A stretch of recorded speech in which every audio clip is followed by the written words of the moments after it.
Yes, and some no ase ewa rehuo mu enkwanhia refo bi asi ewo epue mantamu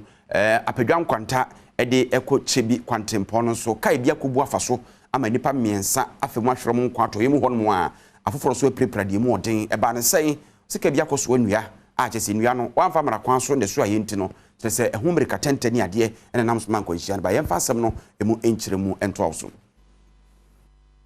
Saa kwanhyia yi Kia Rhino bia registration number bia eni ho ya na enua abomu mabe na ni kire apadwan so hum kwantempon so ewo chebi potrase ena ne break entumi anya adwuma nam so e ma hyen emirim ni fa so a ekoto amena bia ewo kwan ne nkyɛn enipa nan ena wonum enye prekuru ahodo a sese wonum ewo suhum ene kofrowidua ayaresabia woji ayarehwe na rehosem ewo mu ne se Mohammed Sabuti a wanya mfie dunsia Emmanuel Nata wanya mfie aduonu ena Ibrahim Adamu ono so wanya mfie dunkuno ena wo hwere won kwa ewo saa kwanhyia yi mu wonum anu wo hyen a enya akwanhyia ne mu bie no ena adom kase ama ne boni kwasi azo etwetwe nkomo ye kono ye na mo kwan na ye kono private car no hwe kwan so no efre master nisi we won say soldiers forces forest for kwans inti omone ne be kasana ebia so wa betwem a no wa betwem inti say master na wante call ni you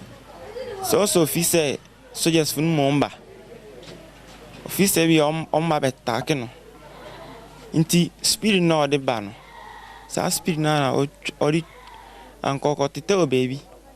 inti branch o twa careful na kane dani si sometimes na nkwala mienu ada okanos mienu so ndai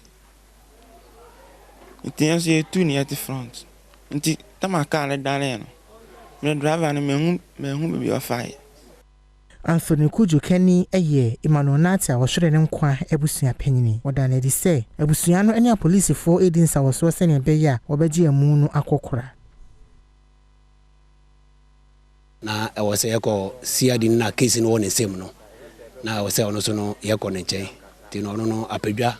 ona assembly si wonti yako siadi ne nchen ewo ne office ono so kire se wetu wana mombe bre nti so fa se sia ne de nipa no kura ka no oda yaresabia nti nkola na ewu ne de wa ma kwan se yempa bibi mfa wonto na nipa na assembly nam no so e bae no